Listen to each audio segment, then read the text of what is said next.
Gadwal MLA Krishnamohan రెడ్డిపై తీవ్రంగా మండిపడ్డారు బీఆర్ఎస్ వర్కింగ్ ప్రెసిడెంట్ కేటీఆర్. అవసరమైతే రైలు కింద తలపెట్టి చచ్చిపోతా కానీ కాంగ్రెస్ లో చేరనని కృష్ణమోహన్ రెడ్డి చెప్పాడని తెలిపారు.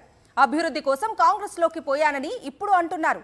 నియోజక అభివృద్ధి కోసం వెళ్ళావా, నీ సొంత అభివృద్ధి కోసం వెళ్ళావా అంటూ ఎమ్మెల్యే కృష్ణమోహన్ రెడ్డిని నిలదీశారు కేటీఆర్. నేను అడుగుతా ఉన్న కాంగ్రెస్ పార్టీని, కాంగ్రెస్ నాయకులను, ఇక్కడ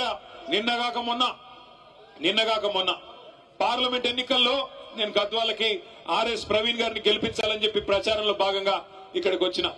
ఆనాడు మీ ఎమ్మెల్యే కృష్ణమోహన్ రెడ్డి ఏం చెప్పినాడు? అన్నా కాంగ్రెస్ పార్టీలో నేనెందుకు చేరతా, నన్ను చేరమంటున్నారు, అవసరమైతే రైలు కింద తలబెట్టి చచ్చిపోతా కానీ కాంగ్రెస్ లో చేరను అన్నాడు. చెప్పినాడా లేదా? అదే చౌరస్తా. ఏం చౌరస్తా అది? వైఎస్ఆర్ చౌరస్తానా? వైఎస్ఆర్ చౌరస్తాలో మీటింగ్ పెడితే ఇగో ప్రవీణ్ అన్న సాక్షి, నేను ఉంటే వెంకటరామన్న ఉండే, అందరం ఉండే అన్నాడు. ఆయన రైలు కింద తలబెట్టి చచ్చిపోతా రైలు పట్టాల మీద గాని కాంగ్రెస్ లో పోను అన్నాడు. ఇవాళ ఏమంటున్నాడు? అభివృద్ధి కోసం పార్టీలో పోయిందంట. ఏం అభివృద్ధి కోసం? ఎవరి అభివృద్ధి కోసం? నియోజకవర్గ అభివృద్ధి కోసమా, నీ సొంత అభివృద్ధి కోసం పోయినావా? దేనికోసం పోయినావు? ఏం అభివృద్ధి జరిగింది 22 నెలలలో? గద్వాల తాలూకాలో ఒక్క రూపాయి కొత్తగా మంజూరైందా కాంగ్రెస్ ప్రభుత్వం వచ్చినాక? నేను అడుగుతా ఉన్నా. 6 గ్యారంటీలు అన్నారు, అరచేతిలో స్వర్గం చూపెట్టినారు, ఎన్నెన్ని మాటలు చెప్పినారు. ఇంకా సిగ్గులేని విషయం ఏంటంటే, సిగ్గులేని విషయం పోయిండు కాంగ్రెస్ లకి.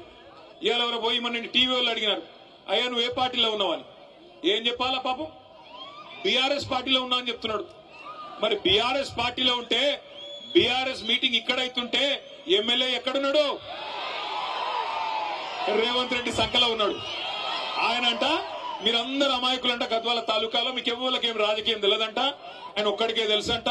ఆడబోయి రేవంత్ రెడ్డి సంకలో కూర్చొని నేను బీఆర్ఎస్ పార్టీలోనే ఉన్నా అని సన్నాయి నొక్కులు నొక్కుతున్నాడు. నమ్ముదామా?